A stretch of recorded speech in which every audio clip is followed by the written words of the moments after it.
The body, the brain is always scanning to make sure, as a female, that you're safe and healthy enough to have a baby. Now, you may not want a baby at all. But that's those of us born with ovaries and uterus. That's the way that the brain.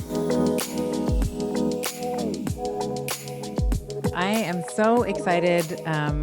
As Giovanni mentioned, we are crossing the 1 million download mark, and I thought that it would be the most appropriate to bring back one of our top guests, right? So I was telling you, Carrie, before we started. So when we look at our top 10 chart, I believe you are number 4 of all podcasts. So it is such an honor. I mean, you're also just a really good friend. I have massive amounts of respect for you and the work that you're putting out in the world. And I thought, well, let's just do a whole big nerd sermon on where the first time we got together, you and I were talking about androgens and androgen metabolism pathways and estrogen metabolism. And we got so far deep into the weeds. We'll make sure that episode's in the show notes for you to access and listen to. But I had prepared this whole thing on cortisol, which we never got to. And I said, well, what? And we actually ended it. And I said, okay, let's get you back on. We'll do a thing on cortisol. So I thought for our conversation today, we could talk, and not just cortisol, but all things sympathetic. So all things to do, we can talk about noradrenaline and adrenaline or epinephrine, norepinephrine. And then we can talk a little bit about how this influences women in particular. So through the arc of her life, we want to talk about how stress and the sympathetic dominance can really affect her. And then I want to cut out certain categories of women. So I want to talk about perimenopausal women. It's usually whenever we talk about anything to do with the menstrual cycle, the first question that I always get is, what about women in perimenopause? Mm-hmm. And then the second question I get is, what about women in menopause? So we want to make sure that we're considering all types of women. And of course, we're talking about women, we're talking about the chromosomal sex, right? So we're talking about when we say female, we're talking about humans with ovaries. So we're being, as inclusive as we can, talking about some of the biological rhythms that the chromosomal sex of female has. So first, Carrie, welcome back. Oh my gosh. I feel like we need to raise a toast to almost 1 million. That is amazing. And in the next 2 weeks, that's so fantastic. So yeah, you work your butt off, and your book is amazing and your information's fire. So congratulations to Thank you. you. Thank you, Carrie. And I'm so honored to be here. Oh, thank you. It's always, and it's so meaningful when you have people that you respect kind of reflect that back to you. So I receive that with grace and love. Thank you. So let's pick up where we were last time, and let's talk a little bit about cortisol. And I think a good place to start might be mechanistically talking about how cortisol is made. And I want to bring in the mighty mitochondria into this conversation, because I think by now, most of us realize cortisol equals stress, right? A little bit of it, hormesis, good. Too much of it, chronic, low grade, bad. What I don't think people recognize is that cortisol, there's a central role for the mitochondria in cortisol production. So I'll let you take that and speak to some of the mechanisms, and feel free to get we'll have diagrams and stuff in the show notes. So let's get super nerdy here. Geek out. Let's geek out. Let's do it right. So let's talk about cortisol, the mitochondria, and the significance and the interplay between the two. Absolutely. And I think, first of all, just a quick recap, it starts in the brain. And so which you talk about all the time, and I'm sure everyone knows, when you encounter a stress, no matter what it is, whether it's an infection, a virus, a mold, a crappy text message, something that's happening when you're driving, your brain, specifically, there's a part of your brain called the amygdala, sort of sets off the cascade. The amygdala is your fear-based emotion center. And so when it feels fear, when it thinks you should be fearful, it runs to the part of your brain called the hypothalamus, and it says, panic, release cortisol, release adrenaline, norepinephrine, epinephrine, which are known as noradrenaline and adrenaline. And then we get this whole kickoff. And so the signaling goes right down to the adrenal glands. But as you said, when it gets into the adrenal glands, specifically, it starts in the mitochondria, of the adrenal glands. And so we think about our mitochondria as, oh, our mitochondria, there are cellular powerhouses. That's what we all learned in high school. They make ATP. They do. They are also the first and last step of cortisol production. And so everything from our brain health, even things like oxygenation to our brain. So making sure we're sitting up straight, we've got our shoulders out of our ears, that we're not mouth breathers, we don't have sleep apnea, all the blood flow is good, all the way down to the health of our mitochondria is so critical for cortisol production and our entire stress response. Great. And we can integrate this with a little ditty, if you will, with cholesterol, right? Because we know that cholesterol, first, as you said, it starts in the brain, right? So we have this like ACTH, adrenocorticoid stimulating Terrific. Yep. stimulating hormone, and that gets into the circulation. ACTH binds to the adrenal glands, as you said, and then we have cholesterol, right? Cholesterol. Yes. It's already right there, ready to go. We have these lipid droplets right there. And so the very first step is taking these lipid droplets, cholesterol, and converting them into pregnenolone. That's the very first step. It's actually the first step of all of your sex hormone production. So testosterone, estradiol, progesterone, and cortisol. And it happens right in the mitochondria. Right. And so this is, we're going to do a little bit of myth debunking here as well, because often you'll see some practitioners will talk about this idea of a pregnenolone steal, right? And, I was saying to you in the pre-chat, we're going to talk about adrenal fatigue as well. But there's no, and you can speak to this a little bit, but there's no stealing, right? Like mitochondria, we don't steal things from, like mitochondria doesn't steal from her sister right beside her. And, and we have, as you mentioned, the cholesterol is right there and ready to go. So can you speak to a little bit about, when we have pregnenolone, so we have, pregnenolone goes into the endoplasmic reticulum, right? Where and as you said, where you make all your sex hormones, produces progesterone.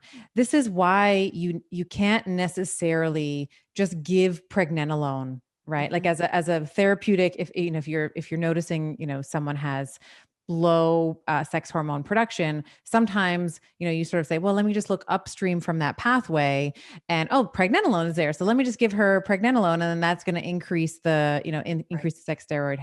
Can you speak to why that may be not necessarily the appropriate path to take from a therapeutic? The steroid pathway is on an 8.5 by 11 chart. Well, by our measurements. Right. And it's all of the cells drawn out in one pathway. And so physiologically what actually happens is just what we said. So the cholesterol turns into pregnenolone in the cell, in the mitochondria. So if you're an adrenal cell, a itty bitty tiny little cell, and you're the mitochondria in there, you're not stealing from the mitochondria in your ovaries, in one of your ovarian cells. Because what commonly people will say is, oh, cortisol is stealing, it's diverting to making progesterone. The mitochondria is like reaching over and grabbing out of the ovaries. It's not physically possible. As far as we know, it happens in the cell of the gland, be it adrenal or ovary, and then it moves forward from there. What really is occurring is at the brain level. So if you have a lot of stress, cortisol, then cortisol at the brain level can change your signaling down to your ovaries, which will affect the signaling on how you produce estrogen, testosterone, progesterone, whether you ovulate or not, what have you. So I have had people say, well, I've taken pregnenolone and I feel better. It's at the brain. Pregnenolone is calming. It converts into something called allo, ALLO, not the plant, but ALLO. Allo binds to our calming receptors known as GABA A, and helps us prevent meltdowns and anxiety and irrationality.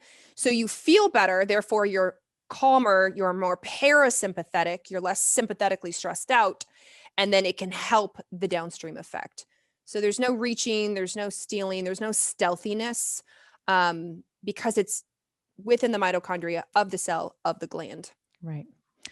All right. So we know now, hopefully, that there's an importance to the mitochondria for the health and well-being of of every individual, but particularly, of course, we're focusing our conversation here around women. So let's talk a little bit about, and we'll come back to solutions. I want to make sure that everybody on this call tonight, we are going to talk solutions, Mhm. but I want to pre-frame this with some good science so that we can, it may very well answer a lot of the how to, right? Like part of the podcast, part of the, secret goal here is not to just have soldiers for me telling you like how to do this and how to do that. But if I give you the science and you understand it, then you Mhm. can be a general, right? Then you can make the decision for yourself. So we'll get to the how to, but we'll pre-frame it with some good hardy science. So let's talk a little bit about the circadian rhythm of cortisol. So we know cortisol starts and ends in the mitochondria, but Mhm. it also follows a regular diurnal pattern. Mhm. Let's look at what that should look like optimally. I always say cortisol is like the sun and melatonin is like the moon. And so in the morning, when you open your eyes and light comes in, this entirely natural process kicks off, and it's known as the cortisol awakening response. Within the first 30 minutes of you opening your eyes and becoming conscious, your cortisol shoots up. It's supposed to, it's natural, it's normal. It shoots up and then gradually declines through the rest of the day. So I will sometimes describe it like one of those old school slides. You have to climb up to the top and then you can slide down. That's what your cortisol does. You go up and then gradually through the day, you go down. Now, a lot of people, unfortunately, don't do that. They either don't go up or they go up, their slide spins up at night or they're a flatline slide, but you should have healthy cortisol in the morning and go down the rest of the day, which is known as your circadian rhythm. Right. And you just described the cortisol awakening response as well, right? So it's that Mhm. peak in the morning Mhm. that we get within that 30 minutes or so of waking. And, in the intro, we'll talk about, all your qualifications. One of them is being the medical director for Precision Analytical, which is the makers of the Dutch test. And that's actually one of the things that, when you have a patient taking when you're looking at samplings through the day, one of the things we always make sure to tell our patients is make sure like it can't be an hour. Like you can't like brush your teeth and get your hair all done. It's like you got to take the test within 30 minutes because Yeah. if you miss that window, then your testing is going to be skewed as well. Yeah. Yeah, absolutely. And, I understand people will freak out. They're like, oh my gosh, but I don't want my cortisol high in the morning. Isn't cortisol bad? Doesn't cortisol put on belly fat? Like, well, cortisol gets a really bad rap, as we know. I mean, cortisol is really important, not only for how we manage stress, but in particular, our blood sugar balance. Mm, If yes. cortisol had a resume, the number one thing it would be on there was I manage glucose. That's what it does. And it helps monitor or mitigate inflammation. And so in the morning, that shoot up in cortisol and to a healthy level is because you've been fasting all night long. And so the body's like, here, I don't know when you're going to eat. So let me help you. Let me give you some glucose to help. And you've been sleeping all night long. So let me kick in some of your anti-inflammatory so that you don't wake up feeling honestly like crap. And it may take 30 to 45 minutes. You may wake up feeling kind of stiff and achy and then it goes away. That's that rise in cortisol that can really help. And it helps convert you from conscious, what we say conscious to alert. And so my cheater question is always the same. How long does it take you to feel fully alert in the morning without caffeine? Because it should ideally take 30 to 45 minutes in a normal, healthy, functioning circadian rhythm, knowing this awakening response. But most people will respond to me, well, I need about a cup or two of coffee and about an hour or two to get going. And then I feel alert. I'm like, oh, you have a cortisol issue because that's not historically how the body is designed. The body is designed to have the cortisol peak to get your morning started right. Yeah. And it's almost like that mug, right? It's like, don't talk to me until I've had my Yes. coffee. That's if that's you, then there may be a cortisol issue. And I Yes. think you bring up a really important point. You mentioned the immune system. And I think that this is important when we look at autoimmunity and the frequency, the rate at which it happens in the female Mhm. population.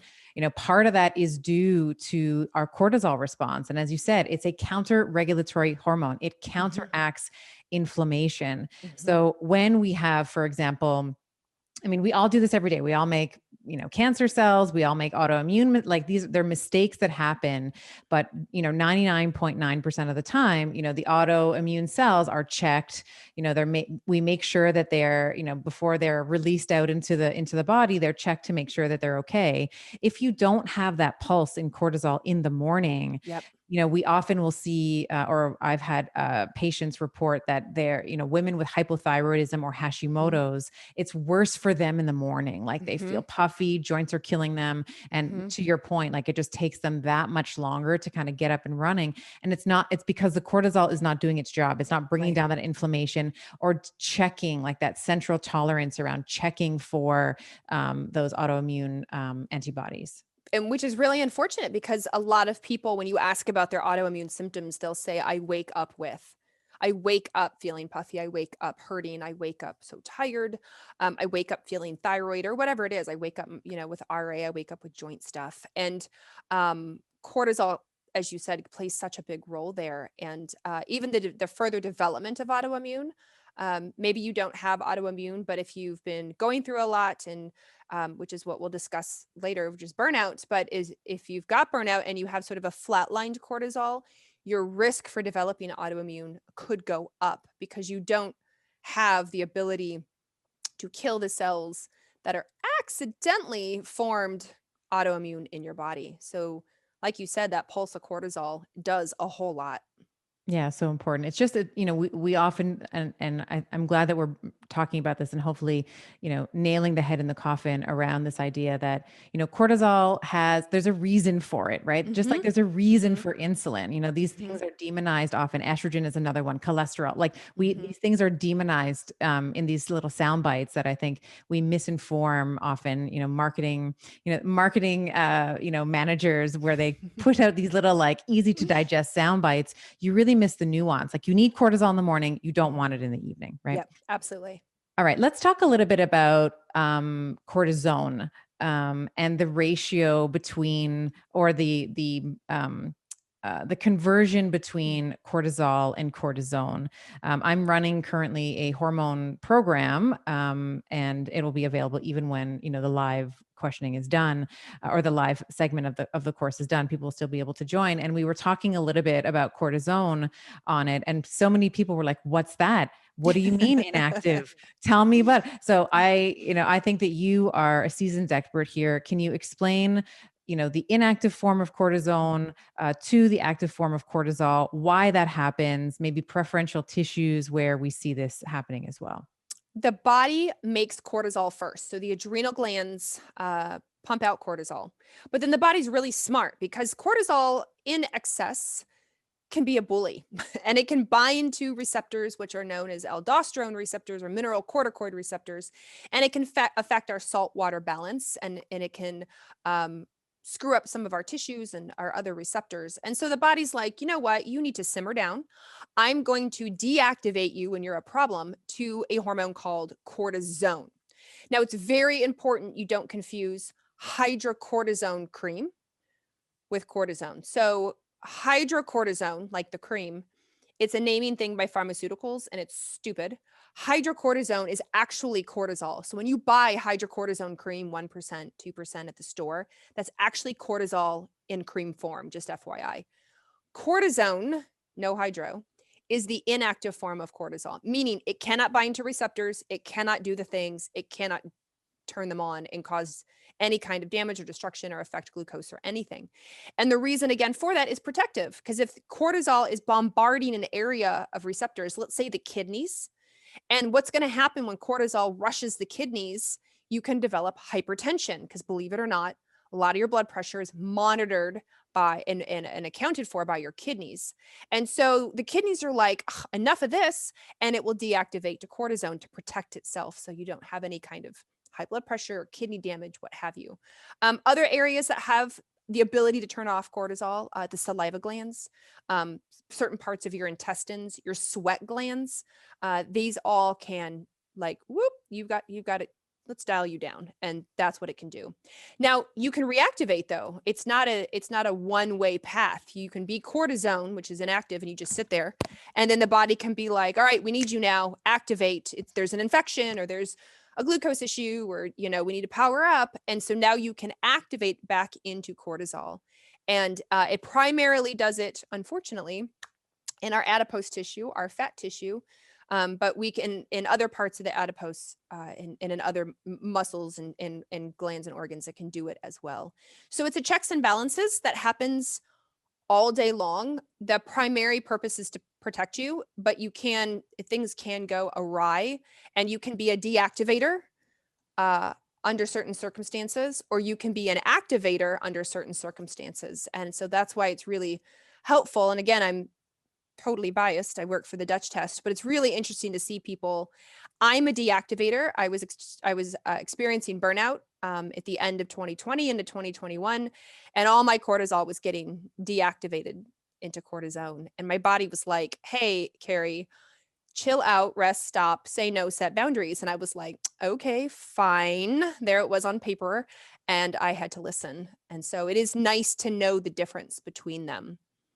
Yeah, and it's I think for women, I'm so happy you said this, because I think for women, we did a training inside my Hello Betty membership around boundaries, and people were like, "But what if someone gets upset with me for setting a boundary?" We're so scared to protect ourselves, Mhm. but when you see it on paper, as you said, it's like the hormones, they don't lie, it's like, girl, you are running yourself into the ground. Like, Yes. please start saying no. And like, I know for those of you that are listening on audio, you can't see Carrie's background, but she has a little sign that says healing happens at joy, Mhm. which, when you start to set boundaries for yourself, all of a sudden you can get closer to your desires. You can get closer to joy. You can get closer to bliss, Mhm. which is just really, I think, so potent. And we can talk about the pathways, and we can talk about beta hydroxysteroid 1 and 2. And, Yes. we can talk about those things. But at the end of the day, it's important for you to understand that your hormones are a reflection in many ways of Mhm. how your genes and how you are marinating those genes in your lifestyle. Yeah. So as you said, end of 2020, I mean, who else can relate to like having a Yeah. stressful bad year, in 2020? And of course, there was a really big conversation among many physicians around physician burnout, Mhm. and really feeling very called to serve their communities and help, understand and explain the science for people. But of course, at the expense of their health. So, Right. um, let me ask you about. I'm focusing this, as I've said, around women. How can stress affect a woman's menstrual cycle? So I think that many women, Yes. how I'm always talking. I'm all about cyclical living. Like, I want you to Mhm. eat for your cycle. I want you to train for your cycle, supplement for your cycle, etc. But how can like this sympathetic dominance, or this chronic low grade stress and inflammation? And I say stress and inflammation, for me, those words are sort of interchangeable with Yeah. each other. Yeah. Um, how can this, as it relates to a woman in her reproductive years, including a perimenopausal woman, because she's still technically in her reproductive years? I've had patients who are pregnant at 47, so it's still Mhm. perimenopause, but still menstruating or still cycling. How can stress negatively affect, in excess, a woman's cycle? The body, the brain is always scanning to make sure, as a female, that you're safe and healthy enough to have a baby. Now, you may not want a baby at all. But that's those of us born with ovaries and uterus. That's the way that the brain feels, functions, surveys every single day. So your hormones are not released like a garden hose. They're not like turn on hose and out comes the hormone in a continuous steady stream. Our hormones are pulsed. And the pulse is almost like Morse code, because every hormone has a different type of pulse to it. So when you are trying to, let's say, make estrogen or make progesterone, your pulses change. And the pulses from the brain down to the ovaries that make progesterone are bigger, so they're higher in amplitude, but not as often. So big rush, and then it stops. And then you wait a while, and then it does it again. Estrogen's pulses are lower. The signal to create estrogen are a lot lower and more often. Now, what happens with stress, cortisol, inflammation, infection, whatever it is when that occurs, the brain goes, "Oh, I do not feel safe enough, and I do not feel healthy enough to have a baby this month." And so what I'm going to do is I'm going to alter her pulses. So cortisol, infection, inflammation will start to suppress the pulses. Usually the pulse that gets suppressed first is the high one, which is the pulse that creates progesterone. So it starts to drop down, and now she doesn't ovulate, or her cycle is longer, or she skips the cycle completely, or she cycles, but it's like super heavy, her periods are heavy and her PMS is wretched. And then eventually, if it's bad enough and long enough, the pulses that create estrogen start to go down as well. And now she, again, skips cycles, doesn't have a cycle. It's a very long cycle, because the body is like, this is not a safe place right now. We need to divert resources away from reproduction and put them towards fighting the fight, putting out the fire, healing, recovery, whatever it is. And so it's this interesting pulse diversion that stress causes from the brain down.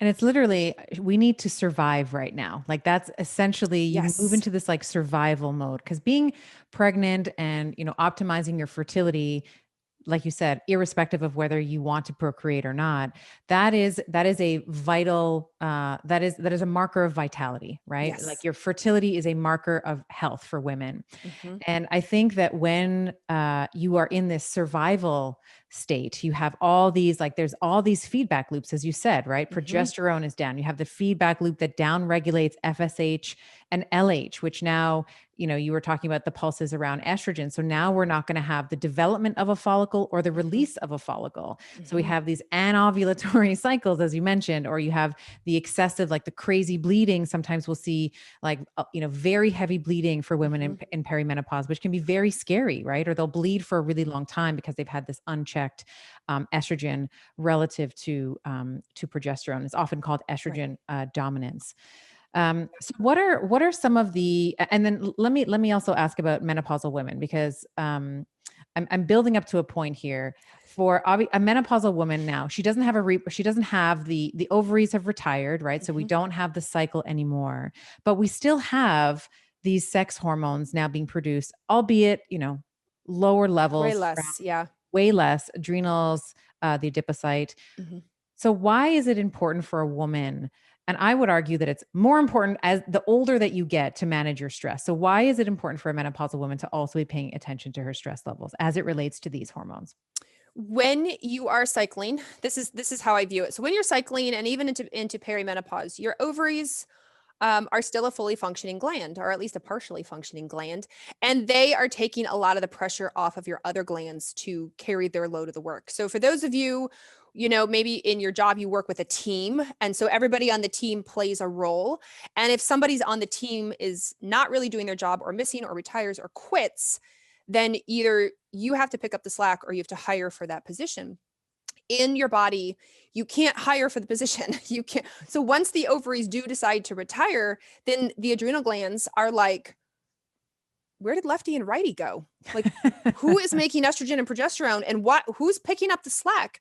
Nobody's really picking up the slack, which is why the hormones drop so low. So you miss out on all that lovely, robust estrogen and progesterone that was helping so many things, way beyond female health, way beyond making a baby. I mean, all your immune system cells have estrogen on it. Your estrogen's super critical for your brain, just like progesterone is, your bones, your joints, your skin, your heart, everything. And so now with menopause, as those levels drop from way up here to way down here, and cortisol and the adrenals and your adrenaline system is like, oh crap, we have to we get more they get more triggered, they get more sensitive, they react more, because you don't have the lushness of the estrogen and progesterone to help carry the weight with everything else. And so what I tell women is that when you're going through menopause, it's like reverse puberty.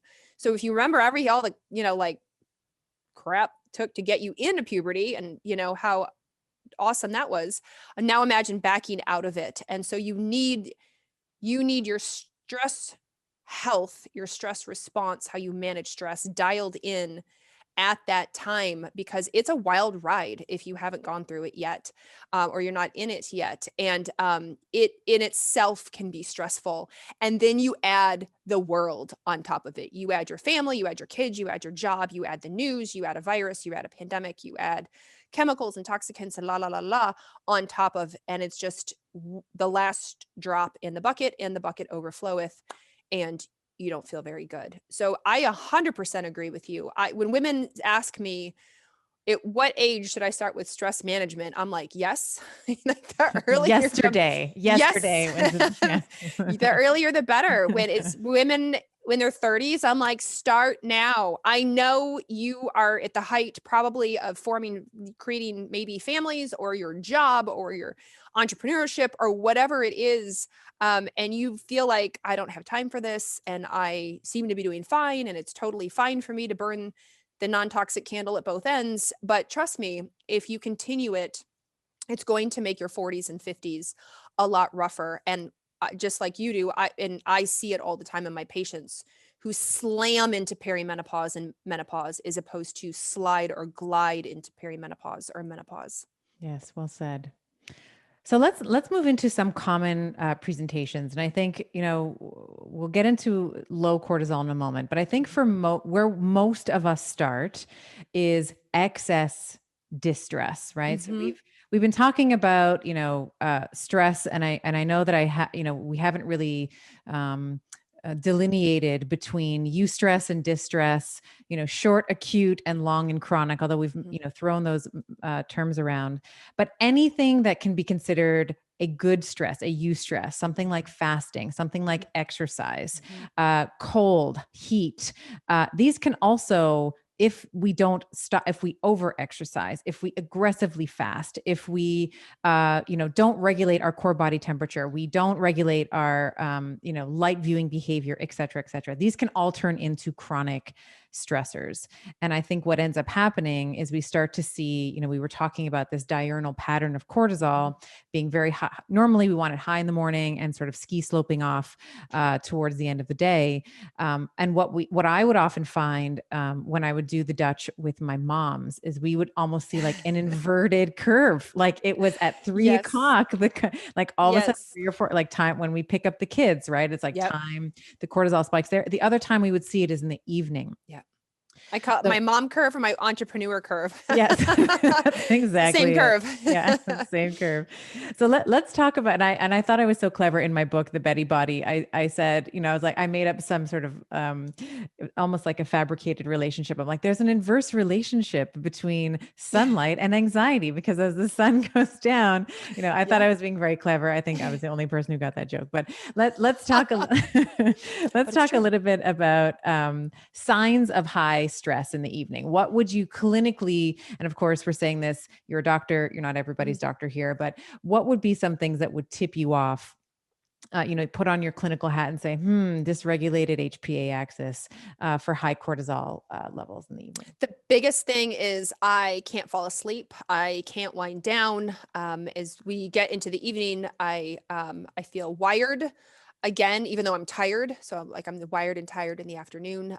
My pulse feels racy, or I feel more hypervigilant, sort of on deck, maybe a little anxious. I feel the need to get things done. I feel like now the kids are in bed, I can quick check everything off my list. I can quick get through laundry and email and, watch the show and do the dishes and even just describing it to me, the women are a little bit like, I'm like, yes, okay. And they're like, there are not enough hours in the day. And so again, and it's the same with entrepreneurs. Like, well, I put the kids down and then I finally have a few hours free where the house is quiet and I can plow through the emails and I can finish off the ebook and I can launch the thing and I can respond to DMs. And I'm like, okay, I get it as an entrepreneur, but at the same time, you are revving yourself back up into that cortisol state. And a lot of times people are doing it under bright lights, or they have their TV on, which is bright white light. They have the lights on in the house. They're staring at their screen. They're on their phone, the bright white light. And the way light plays a huge role in how our cortisol is or isn't produced. And so we have these nifty little genes in our brain. They're called the clock genes, just like the clock on your wall. And they set our circadian rhythm every day. But our circadian rhythm is a little longer than 24 hours. We as humans abide by a 24-hour law, but our circadian rhythm naturally is a tiny bit longer than that. So in order to set and reset our circadian rhythm every day, we need light exposure in the morning and we need darkness at night. That's how we rein ourselves into about 24 hours. And so if you have light at night, your ring lights up, you've got your phone on, you've got your desk light on, what have you, as you're doing your nighttime presentations and whatnot, then it could, especially if you do it night after night after night, a one-off is no big deal, but one night after night, it's going to tell your brain, oh, white light, don't make melatonin, keep that cortisol up, keep that norepinephrine and epinephrine, keep the energy rolling. And then you go to relax, and not a lot of people can just flip the switch and go, okay, I'm done now, time to go to bed. And it can be a real problem. So as I start to hear that go, go, go, do, and I can't sleep or fall asleep, stay asleep, then I start to think, I bet your cortisol is high at night. I bet you're kind of wound up. Yeah. Yeah. And our melatonin, we know as well, it naturally degrades with age. And we need, Mhm. part of it is we need estrogen there too, right? We Yeah. need estrogen in that pathway to help with the serotonin and eventually Mhm. the melatonin synthesis as well. I always hear things just exactly what you said, the wired and the tired, they need the coffee, Mhm. and then the belly fat. Like I just, no matter what exercise I do, no matter how much I calorically restrict, I have this Mhm. like persistent belly weight.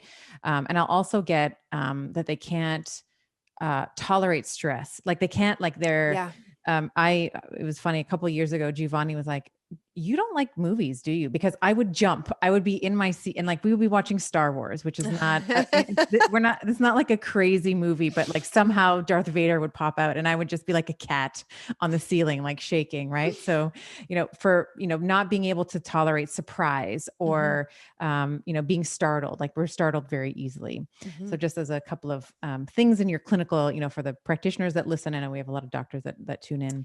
What's Um, funny is I don't like movies because I this is an issue I'm working through. I always have something to do. So why would I mm, sit down and watch a 2-hour movie? I have stuff to do. I'm busy. I have right, things to do. And it's right. taken me a long time to work through that and let that go so I can sit down and watch a movie and not think to like not have my computer on my lap or not be thinking through all the things instead of paying attention to the movie. Well, So, thank you for that honesty. I think yeah. that, there's so many, you are such a well-versed person in terms of your hormone knowledge and, people, so many people follow and respect you. And I think makes you human, girl. Like, makes you Oh, seem I like, mean, I fully admit, even I'm the medical director of a major international hormone lab, and I totally have hormone issues. yeah, yeah. I do all the things, and I'm not resilient. No, I'm not. That's what I'm looking for. I'm not like I can get burnout. Like I can totally get PMS. Ask my husband. Mhm. I'm not perfect. Let's talk a little bit about the flip. So we talked about high evening cortisol. We touched a little bit on it around when we were talking about autoimmunity and being a counter-inflammatory and regulating glucose. But Mhm. if someone has low cortisol in the morning, so Mhm. this is the one that's, they can't, like they're bagged, like they just can't seem Mhm. to get up, the joint pain. And this is where I want to bridge the adrenal fatigue topic with you, because you and I think, again, cut from the same cloth, have the same philosophical premise around not disregarding a woman's symptoms, but what we do find in I'll call it like pop science-y Mhm. culture, right? People will use this word adrenal fatigue to describe a cluster of symptoms that, and you used the appropriate term before. You said burnout, end of Mhm. 2020, feeling burnt out. Let's talk about how this word came into such popular use, and Yes. maybe let's help our Bettys understand what they're, when they think that they have adrenal fatigue, what is it that, some symptoms that they may be experiencing, what is actually happening, and then we'll move into some solutions from there. There was a book, Adrenal Fatigue in the 21st Century by Dr. Wilson, and it became a really popular book as he walked through all of the symptoms of adrenal fatigue. Really, he's describing low cortisol. And because of his book, it had been used before then, but his book really propelled it into light. And it's easy to say, it's sexy to say. Everyone understands the premise of adrenal fatigue, like, oh my gosh, I'm so fatigued. That's me. But the idea behind adrenal fatigue at the time was that the adrenals literally fatigued out like the ovaries in menopause. And while there is an autoimmune condition called Addison's disease, and in Addison's disease, you truly do have the inability to make cortisol out of your adrenal glands. If you don't have addisons, then your adrenal glands are not fatiguing out. The more appropriate literature word is HPA axis dysfunction, but that's long and it's not a cute acronym and it's not sexy and it doesn't really sell books. So adrenal fatigue stuck, and that's where we come up with it. The symptoms around the idea of adrenal fatigue are 100% real. I'm not debating that. Nobody's debating that at all. It's the term adrenal fatigue rubbed research and conventional medicine the wrong way because they were like, well, physiologically, that's not really happening. I'm like, you're right. It's not. What really happens is that from the brain down to the mitochondria over time, due to feedback loops, we get this down, down, down of signaling, therefore down, down, down of cortisol production. And people say they feel down. I'm tired. I need a lot of coffee. I'm not motivated. I'm depressed. I'm inflamed. I hurt. My autoimmune is worse. I feel like my autoimmune is progressing. I can't regulate my blood sugar very well. I'm hypoglycemic. I'm hangry. They can't modulate like their swelling very well. They feel, their water retention, their salt water balance.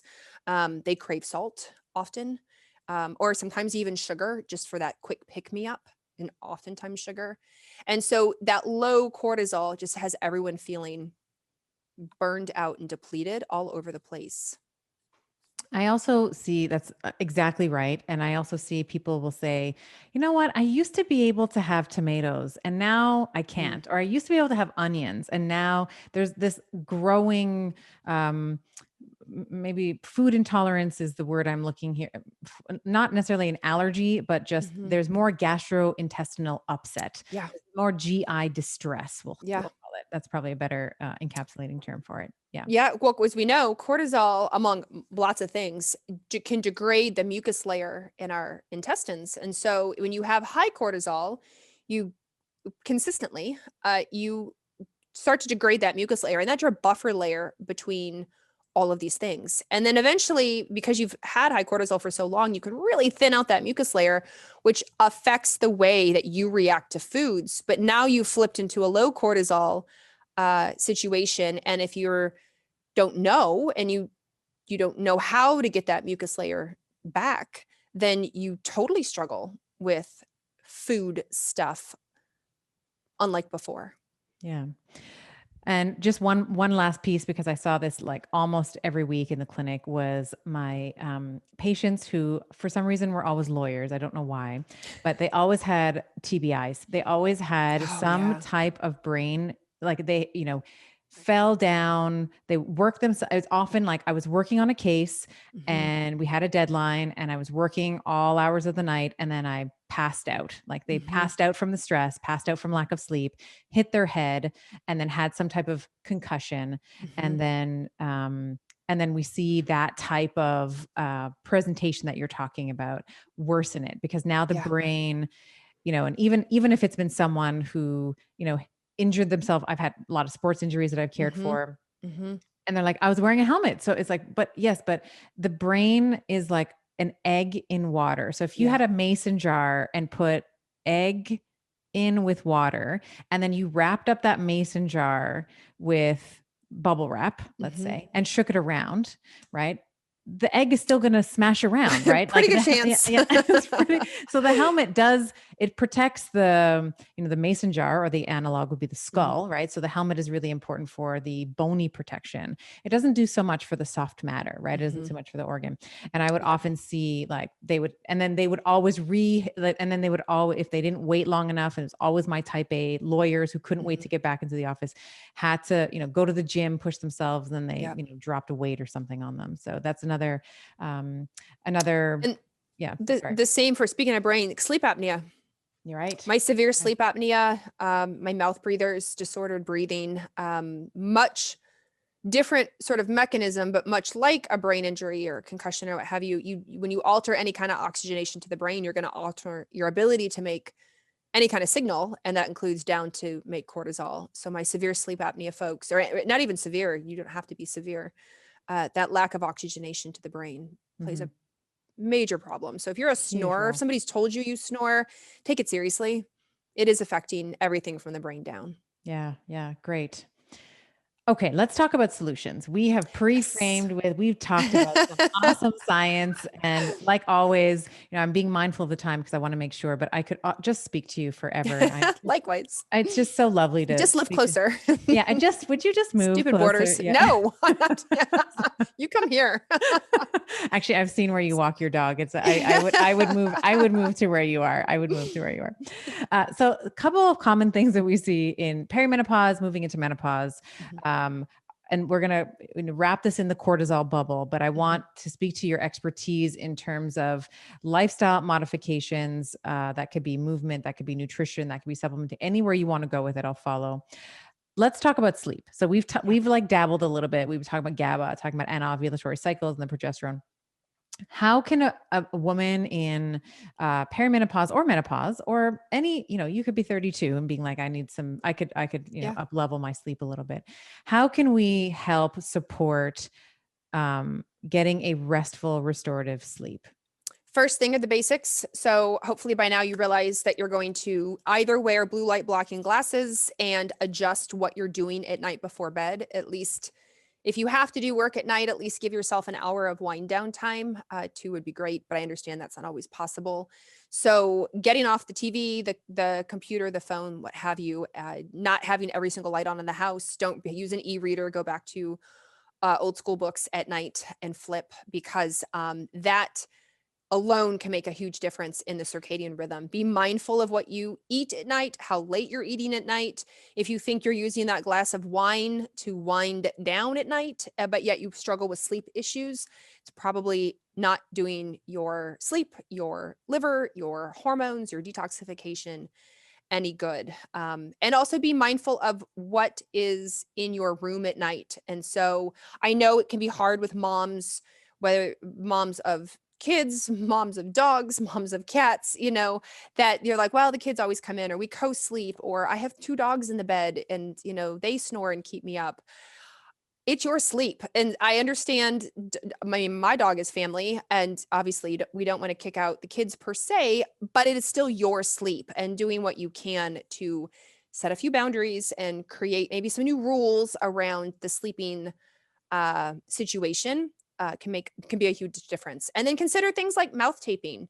If you realize you're a mouth breather, if you've been told you snore, buying mouth tape. You can buy surgical tape. It doesn't have to be expensive, although there are companies that have specific mouth taping for nighttime, and help keep your mouth shut so that you breathe through your nose instead of through your mouth. Or get evaluated. Talk to your GP about getting evaluated for sleep apnea. So like the basics you have to set, because no supplement in the world is going to support sleep unless you've got the basics down. But speaking of supplements, I'll say when you don't make progesterone, if you don't ovulate or you don't make a lot of progesterone, then sleep can really suck, because progesterone is calming, it's soothing, it's relaxing because of its support with GABA.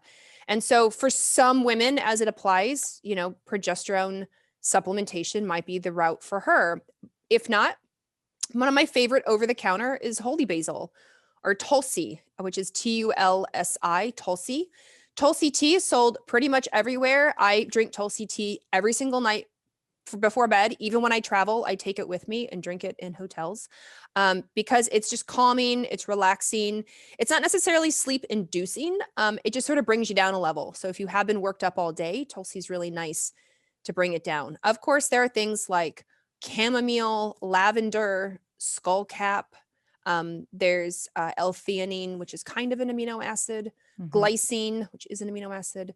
So there are great, generally considered safe herbs and products on the market. Magnesium, I should say I take magnesium glycinate every single night, and I drink holy basil tea every single night to help with sleep. But there are some really great options on the market. That's great. What about blood sugar? That's one of the things we start to see Huge. Yeah. You had mentioned it with like the wine to wind down, these Mhm. little, we have these little snacks in the evening Mhm. potentially, but just a general trend that we see as we move through our perimenopausal years and into menopause is more of an insulin insensitivity. So are Yeah. there ways that we can improve our insulin sensitivity and our blood regulation issues? One of the things that has been shown to be helpful, and now if you're doing intermittent fasting, but you're not sleeping, you can definitely try having like a little bit of healthy fat or healthy fat and protein before bed to help stabilize your blood sugar. And so, I've had people who've done a teaspoon of a nut butter, or they've done like a hard boiled egg, or I even have somebody who does like a little bit of butter, organic grass fed butter before bed. And it's helped with their, if blood sugar dips down too low in the night, then you will wake up because like, let's not die. So the body's like, whoa, wake up, make some cortisol so that we can get a little more glucose in your system. And so sometimes that intermittent fasting or full on fasting and you're not sleeping, that could be one of the reasons. But on the flip side, if you are getting high glucose in the day because you're eating not, like sort of carbs, and you're eating sugar and all the standard Western diet stuff that is triggering your glucose, it then triggers your insulin, and now you get a drop in glucose that's very quick. So if you think about what you eat for dinner, and making sure that you're getting healthy fats, healthy protein, vegetables, complex carbs if you're doing them, and keeping that balance for your blood sugar so you don't get the spike in glucose, get the spike in insulin, and then get the drop. And now you're hypoglycemic. You're searching for snacks. You go to bed and your body's like, no, wake up. You have to eat because you plummeted just a little bit ago. Wonderful. And then what about through the day? Like if you have somebody one of the things I've often talked about, and this is maybe a little bit of the opposite of what you just mentioned, is to bring that blood glucose level lower. So things like berberine, supplementing with Yeah. berberine as a, pre-prandial or before the meal. Yes. And even if even though I'm not recommending this as a strategy, maybe that there's going to be a bit more of a carby meal coming up. So Mm-hmm. you can take a little bit of berberine to help augment or to, attenuate that Yeah. postprandial glucose response. Momardica is another one that's been shown to be helpful. Cinnamon's one of my favorites. Right. One of my favorite spices because that's been shown to be helpful for blood sugar as well. And so adding cinnamon to your food, like especially like if your breakfast food is on the sweeter carby side, cinnamon can be helpful there. Mhm. Yeah. And what about when we think about optimizing? So, last question here around optimizing for mitochondria. We started off talking at the top of the hour, talking about how mitochondria is so important for our sympathetic system, in particular, the manufacturing of cortisol. Hmm. What are some there's going to be a lot of overlap, of course, in terms of it's like, well, you got to Yes. sleep and Yes. you got to move and but what Yep. are, maybe some supplementation recommendations that are specific to mitochondrial health and It's I just did right just prior to this. I recorded an hour-long webinar on the mitochondria for a group that I'm lecturing with, and even an hour wasn't enough to talk about all the things mitochondria. So I'll say this: the mitochondria are they're high maintenance. They react to everything, and so all the traditional bad things, chemicals, toxicants, medications, lack of movement, stagnant, poor sleep, smoking, alcohol, all those things that we know as full-grown adults, probably not the greatest. Our mitochondria really don't like them. So the more you can do to avoid chemicals, read labels, be mindful of what you're putting in your body, getting the sleep, doing the movement, getting the light exposure, being out in the sun for a little bit, all those things are really, really helpful for the mitochondria. But your mitochondria are very sensitive to what are called free radicals, or in particular, reactive oxygen species, which are these little molecules that act like mini fires throughout the mitochondria. And you have an antioxidant system that can swoop in, like, well, in my analogy, they're, hot men on a fire truck. Your analogy may be different. So no, they're hot men on a fire truck. sorry, Absolutely. Gio. Yes. So the hot men in the fire truck come in and they put the fires out, and it's a natural balance in your body. And it's like, it goes with hormesis. We want to grow and expand and stretch and make our mitochondria resilient. The problem is, just like anywhere else in the world, when the fire overcomes the fire trucks, we have a problem, things burn down. So this is where our boosting, supporting, loving our antioxidants become helpful. So some important cofactors are like zinc and copper. CoQ10 is really important. Vitamin C, vitamin E, lipoic acid, green tea, flavonoids like in our berries, in our colorful vegetables, are really, really important. Red light therapy, near infrared light therapy, cold exposure. So those of you who like cold showers and cold plunges. And even if you don't like them. Yeah. And even if you don't, yeah, it's true. Yeah. Sorry. Even if you don't like them. Which is me, which I hate them, but I still do them. Yeah. Yes. It's exercise. Exercise absolutely builds our mitochondria. And so fasting and intermittent fasting. So it's a lot of overlap, but your mitochondria, the cool thing about your mitochondria is they're really intelligent. They've been around for billions of years. So they've had a lot of, as I joke, they've had a lot of 29 again birthdays to be around for billions of years. And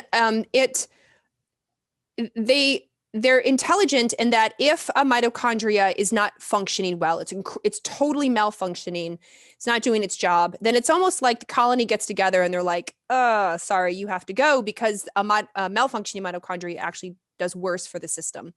So that's called mitophagy, which is the killing off, put it out to pasture, if you will, the bad mitochondria. And so all these things, exercise, intermittent fasting, cold exposure, help out with the old so we can in with the new. And the in with the new is either we create or what's called biogenesis, which is where two mitochondria that are not fully functioning, but if they came together, they'd be 100% or more, come together. And so again, it's all those same cold exposure, sleep, exercise, intermittent fasting, flavonoids, antioxidants, what have you, chocolate, dark chocolate, can help that experience of the mitochondria merging together and being like the Incredible Hulk or the Incredible She-Hulk.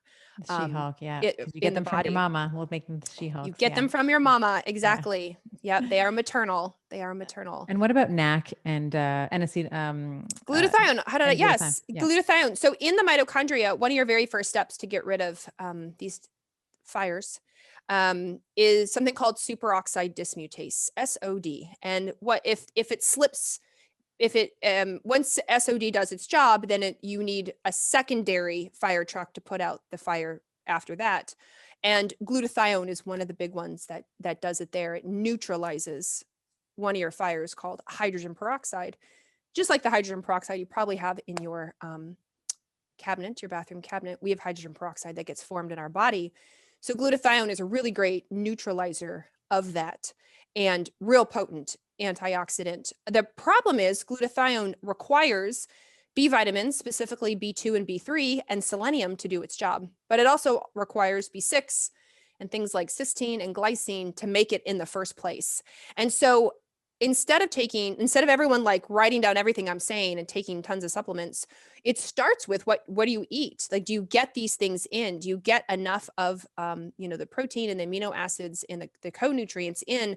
And not only do you get them in, but do you chew your food and can you absorb your food? Like, what's going on in your gut in the first place? Because you could be taking all the supplements you want, but if your gut isn't going to absorb them, it's not going to be helpful. So the cheap, easy, free, and tactical way is to start with what you eat and then how you eat it, what's going on with your gut, and then move into the supplementation as a nice like bolster of our hot firemen on fire trucks. I love it. And I always say, like, out of an abundance of caution, have 2 to 5 like Brazil nuts, like the Selenium. heavyweight champs, right? Of selenium. To help those hot firemen. Well, we are recording this live inside our Hello Betty HBHQ, as I like to call them. And we're going to take some questions now. So for the podcast, we're going to stop recording now, but we're going to move into some questions. But before we do, it's just so this is on the podcast recording, and it's just so the whole world knows how much I respect and love you. Thank you so much, Oh my because this gosh. was such an incredible conversation. I just love getting you to nerd out. Like once you start to get going, I was like, oh, she's going with the hydrogen peroxide. We're going to go there. I Yep. love it. Like it's Mhm. just so lovely. It's so lovely to jam with you. So thank you for coming back on, and thank you for being, you are going to be the show. We're going to release this like the week that we cross 1,000,000. So thank you very Oh much. my gosh, I'm so excited for you. Yeah. Oh, that's amazing. Thank you so much for having me on, of course. It's a total honor. I adore everything about you. So this is wonderful. Awesome. Awesome. All right. So Okay. before we get into Q&A, one super quick thing. If you are able to, if you can hear me, can you please turn your video on for everyone listening right now? If you're able to, for everyone, just please turn your video on. I'd love to see as many of you as possible. So thank you. Turn your video on. And what we're going to do, amazing. Keep coming. Turn your video on. Don't worry, even if you're jumping, you're not video ready, don't worry about it. You're in a safe space. Video on. Okay, all I want you to do, if you have your video on, is just when I count to 3, just shake like wave your hands like crazy to celebrate the 1,000,000 downloads. So 3, 2, 1, go nuts. Just go nuts. Woo, 1,000,000 downloads. Woo. All right, thank you. And we'll do Q&A. I had a few women private message me in the chat asking about Betty hormones, asking about Hello Betty. What we'll do Q&A with Dr. Carrie and Dr. Stephanie, all about health and science stuff first, and then we'll lovingly ask Dr. Carrie, or we'll say goodbye, and then Dr. Stephanie can stay on for a few more minutes to answer any of those questions. And as Dr. Stephanie mentioned, the audio of what just happened will be on the podcast in a few weeks. The video of all of this, including the Q&A, will be in the Hello Betty membership tomorrow. So for all the members, you'll get access to the replay tomorrow. So are you both good for questions? I'm good. Yeah. Why don't we pre-front, just to respect Dr. Jones's time? Let's ask the questions directed for her first, Yep. and then I can come in afterwards if there's anything that I can answer. Okay. So, and disclaimer, both Dr. Stephanie and Dr. Carrie are not your primary care physicians, so they may not be able to answer every specific question. And I would actually prefer if the questions are applicable to many of the people here, if possible. So you probably all have burning questions about yourself or your current scenario, but I would appreciate it if it made sense for all of the Bettys here. So if, by the way, if you already asked a question like half an hour ago, if you wouldn't mind just resharing it, because it may not be easy to find. Okay, so Paula is asking, is it okay to take liposomal glutathione at night? Yeah. That was easy.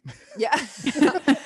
There's no time. I don't think Yeah. I don't know. It doesn't have, no, there's no circadian rhythm to that's just an glutathione. ongoing, your Yeah. antioxidant defense system is something that's always happening. It's not like cortisol where we want it a certain level at, this time of day and a certain level at this time of day. It's always happening. So I think it's a great time to take it. It's whenever you remember it.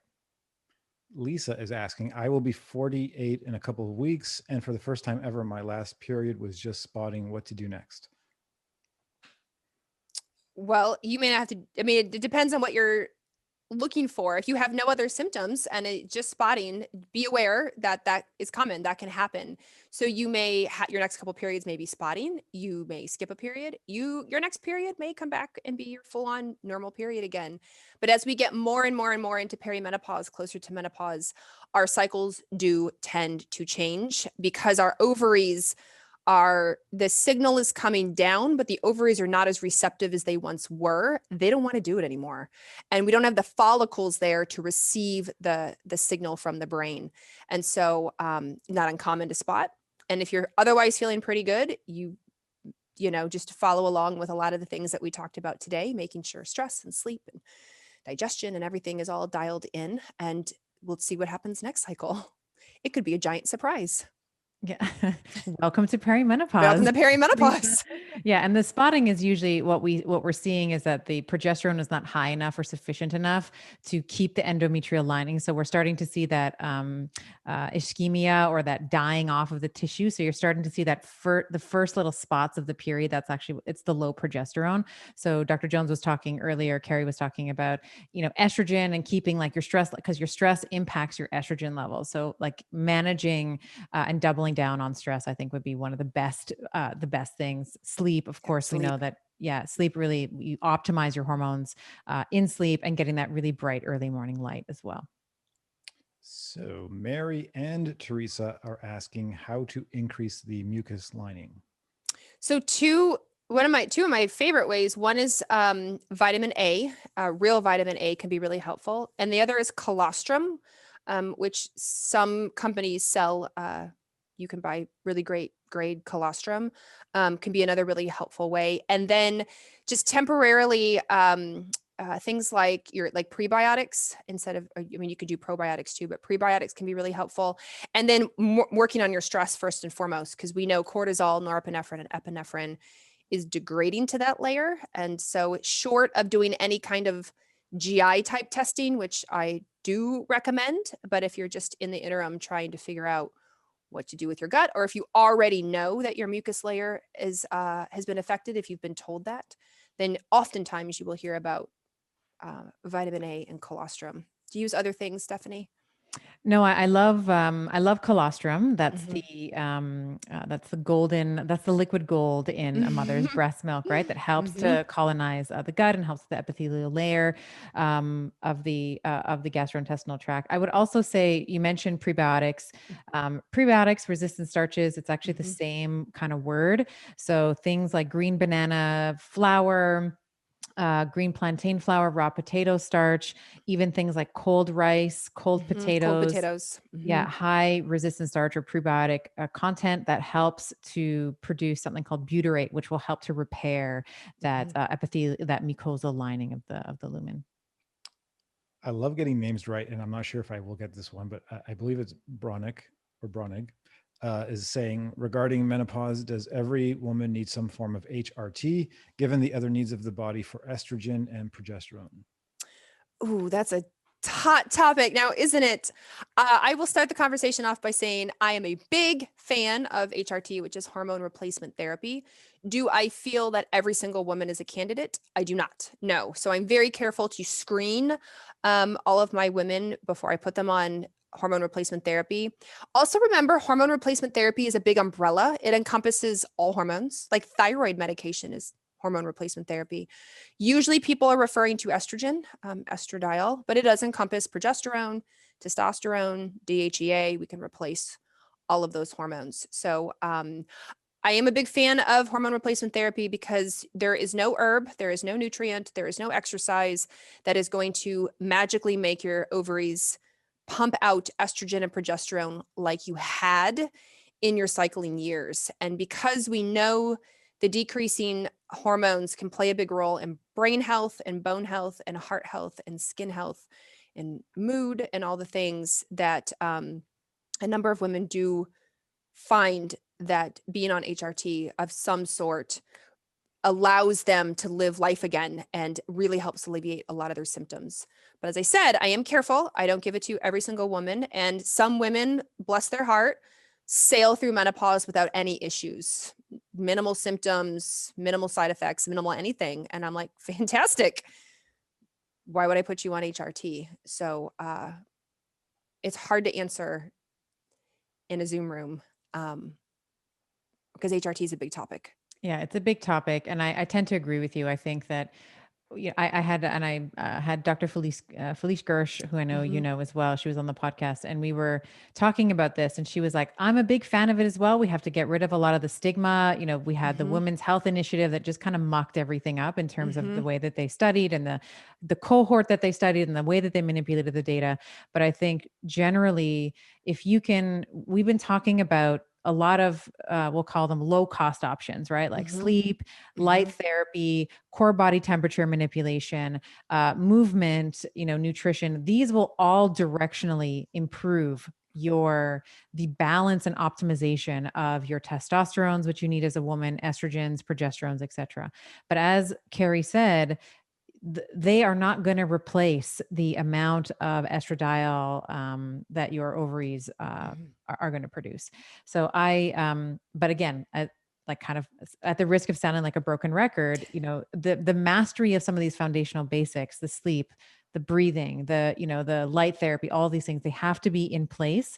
And then you can layer some of these, more, we'll call them maybe aggressive. I don't know if that's the right word, but more invasive procedures as well, because you can replace your estrogen, but if you're not moving, what we can see directionally is that you're going to start to increase your your fat content, right? If you're not moving, you're not utilizing that, we can start to see changes in metabolism and body composition as well. So I like to say yes to bioidenticals and HRT if necessary, but please move. Please look at the sun and get out. Well, not directly. Don't burn your retina. Not like don't burn your retina. Yeah, don't be stupid. Yeah. If you need to blink, please blink. Don't just go out there. Yeah. Some light exposure. Yeah. It's some light exposure. Exactly. Yeah. Early in the morning, often best as well. Susan has a couple of questions that are probably all related, but the first one is, can you describe how to measure and monitor hormones versus something like glucose? And then what is the Dutch test and how often should it be used? So I'll start with that question first. Dutch is an acronym. It stands for Dried Urine Test for Comprehensive Hormones. So it is a at-home test. They are these pieces of filter paper. You urinate on them in the morning, 2 hours later, around dinner, before bed. And if you wake up in the middle of the night with insomnia, you do it again then as well. You let all the pieces of filter paper dry for 24 hours and mail them back to the lab. And so it is, because it's a urine test, we get all of your main hormones we've been talking about today: estradiol, cortisol, testosterone, DHEA, progesterone. But we also get what are called your pathways. So you and men too, make estrogen or testosterone, and then we'd like to know, where does it go? Because some of the pathways cause irritating symptoms. Like if testosterone's going down what's called the alpha pathway, we're prone to chin hair and nipple hair and female pattern baldness and anger and irritation. If estrogen's going down the wrong pathway, it can cause heavier periods or fibroid growth or breast enlargement. Another estrogen pathway has a higher risk for cancer. So it is nice to know in the urine testing where all your hormones are going. But you can, like, let's say you've just never had your hormones checked before and you'd like to have a starter. You don't want the Dutch test. You're not ready for the Dutch test. It doesn't fit in your budget. Then asking your primary care or GP or OBGYN, preferably somebody who understands hormones, to test your hormones. And if you are still cycling, you still get a period, you want to test your hormones in the second half of your cycle, which is known as the luteal phase. So ideally, you would check 5 to 7 days after ovulation. So you will sometimes get pushback from conventional doctors that say, oh, we don't test hormones because they change all the time. They do, but we tend to know how they change if you have a regular cycle.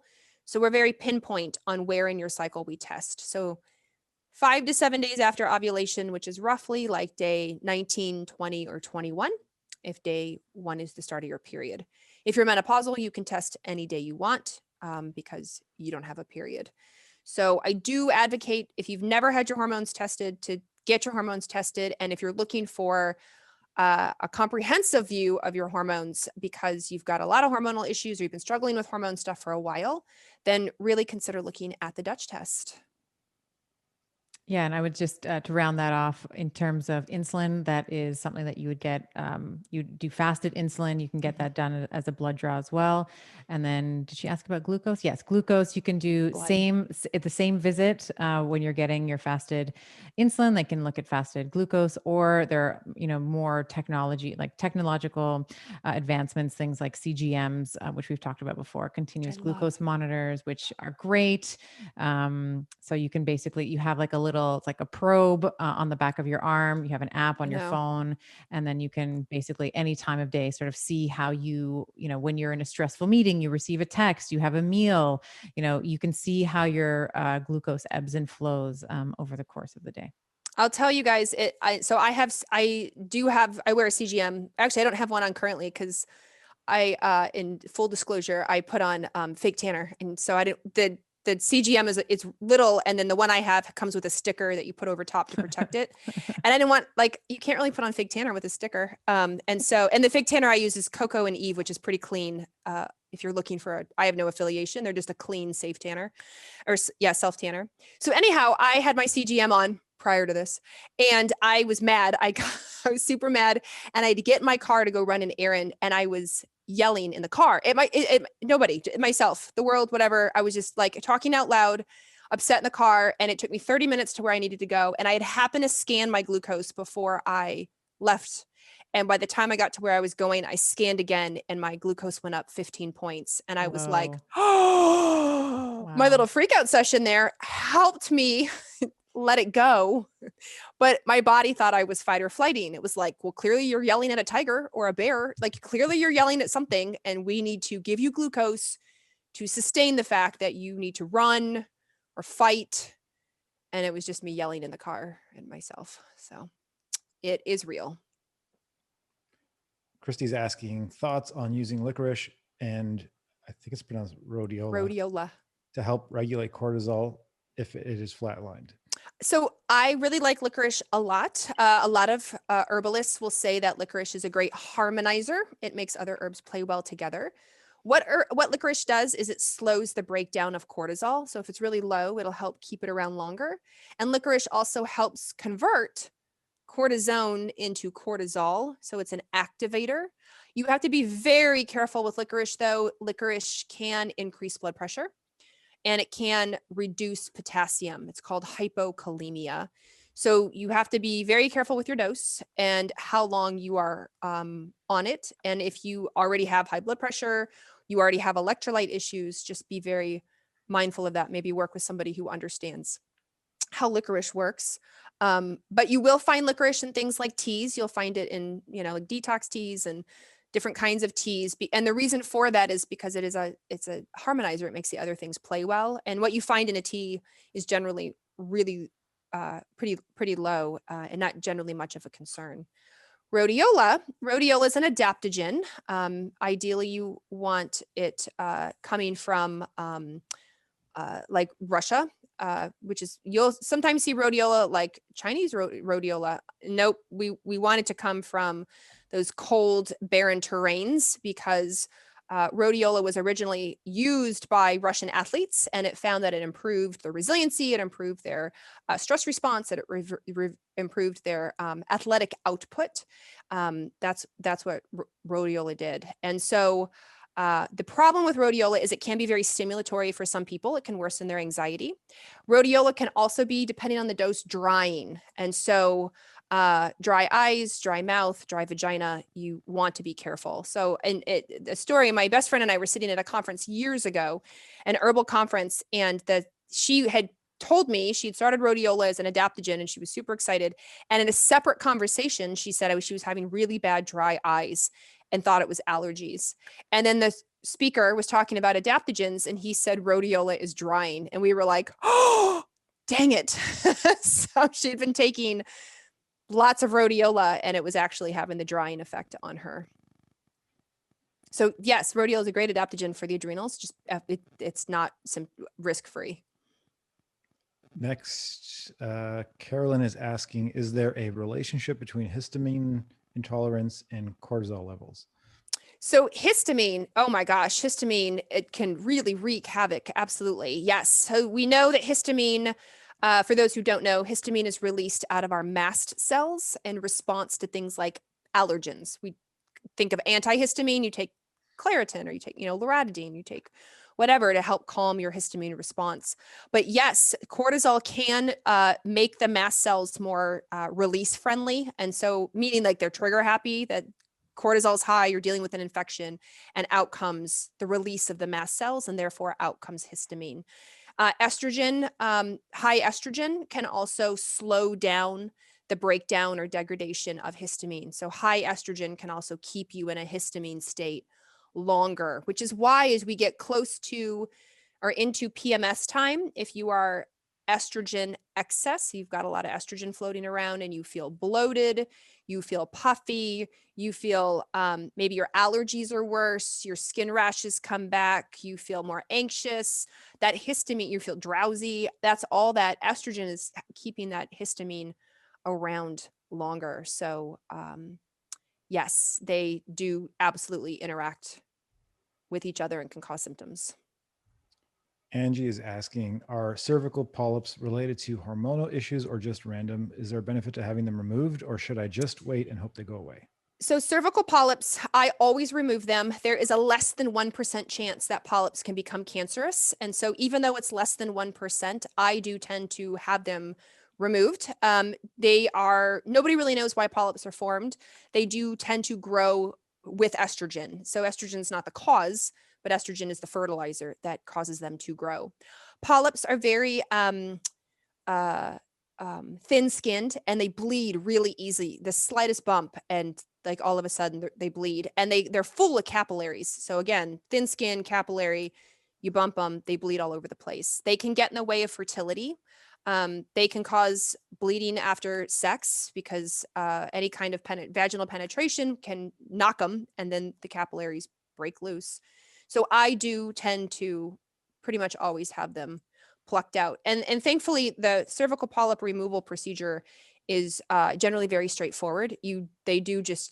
Sometimes they can do them in office. If they can see the base of the stalk that they're on, then they take these really long forceps and clip on them, and you just twist until the stalk pops off. I've done it in practice multiple times. If they're a little further up, then they will have to do a little bit more of a procedure, but it's literally going in and just plucking them out.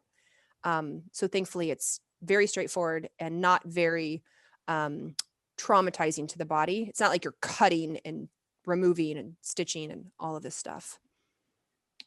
Eliza's asking, I feel good sleeping from 1 a.m. to 9 a.m. and I sleep well. Is it harming my health not to sleep 10 to 6? So there's the whole chronotypes. And Stephanie, I don't know if you talked about this before. Some people are those night owls, and just genetically, or even sometimes situationally, just over time, you've pushed yourself into that. And then other people are, the morning folk and like to get up super early and get their day started with it. Like 4 or 5 in the morning, God bless them. And then other people are like the regular, maybe 6 or 7 a.m. until, 9, 10, 11 p.m. So it's entirely possible, just be that person that 1 to 9 a.m. is your sweet spot. A lot of research has been done on really trying to go to bed between 10 and 11. But now that we know about chronotypes and now that that's coming out, I expect we're probably going to see more research on the people who just are night owls and way prefer to go to bed after midnight. Susan is asking, I'm 55 and have been in full menopause since 2012. I've had a very stressful career, both physical and emotional. And to make a long story short, my weight has gone up and my digestion has declined. I eat great food, but I'm so hungry around dinner time. Sleep is fantastic. I'm uncomfortable in my body with weight gain. I'm hopefully you are seeing somebody who can help you walk through that. Unfortunately, in this presentation, I don't have not like a quick fix, but I don't have like easy paint by numbers for you. But definitely, I hope that you're seeing somebody who can say like, look, all right, we need to get some blood work. Like, we need to check your fasting glucose, your fasting insulin, your leptin. Let's see where you are with your hormones. Let's test your cortisol.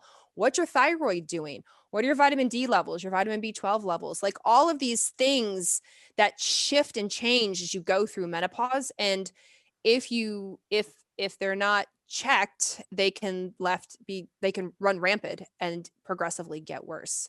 So work with somebody, get a full workup, and then they can personalize to what's going on with you. Olivia is asking, at 41, I'm coming off of the birth control pill and will have my first hormone test panel soon. Do I need to wait a few months for my hormones to regulate before having the test? I would recommend it if you can. Yes. So remember, the birth control pill suppresses your brain to your ovarian connection. So it's a synthetic estrogen. It's a fake estrogen, fake progesterone that takes over. And so when you come off the pill, we have to wait for that connection to wake back up again, so you produce your own hormones. So I generally recommend waiting 3 periods before you get any kind of hormone testing. So when you come off the pill, you get your first bleed, wait a bleed, that's your second bleed. And then after your third bleed, then get your hormones checked. Because by then, hopefully, cross fingers, the brain and the ovaries are talking and everything's testable. Sophia's asking, is it safe to take 5 to 10 milligrams of melatonin every night? Without it, I'm up all night, finally falling asleep around 8 a.m. The insomnia began around 3 years ago. So physiologically, humans make 0.3 milligrams, 0.3, less than a milligram. So to take 5 to 10 milligrams every night is what we call really super physiologic. It's a lot of melatonin. But what can happen is that our pineal gland, when it comes to circadian rhythm, can become calcified and it can struggle to make melatonin. But it's a whole pathway to make melatonin. Melatonin comes from serotonin, and then there's 2 enzymes that you have to get through, 2 gates, and then you make melatonin. And some people have a variant in their melatonin, and they really, over time, the variant shows its face and they really struggle to make melatonin because of that genetic issue. Cortisol can play a big role. Like a lot of things can play a big role. So safe isn't exactly the right word, but I think if it's been 3 years, you may want to work with somebody who can figure out why. If you used to sleep great and now you need 5 to 10 milligrams, it's so super physiologic, like what's going on. Yep. I'll say, Gio, we're just at the at 8:30 here, so I want to just make sure that we're respecting time. Carrie, can you do one more? I can do one more. Yes. All right, we'll do one more, and then we'll. Okay, so one more question, and then anyone who's not yet a member and has questions for Dr. Stephanie about Betty Hormones, Hello Betty, any of the awesome programs can stay on for a few more minutes. These are great questions, by the way. These awesome. I love that everyone's really in tune with himself. Melissa is asking, my Dutch test came back with a cortisol dip about 2 hours after I wake up and a normal trend line thereafter. My doctor and I could not identify the source. Any ideas? So it's entirely possible it was just a random day. Remember when you do cortisol testing, just like a lot of hormone testing, it's just one day. So it could have been, a slowdown in the pulse from your brain to your adrenals at the time of collection. It could have been, if you experience fatigue at that time, then that matches up and what's going on. And so I would look at your cortisone as well. Does your cortisone also dip at that time, or does your cortisone actually go up, which means your body was converting you over to cortisone for maybe a temporary acute reason that then recovered and rebounded in a normal manner?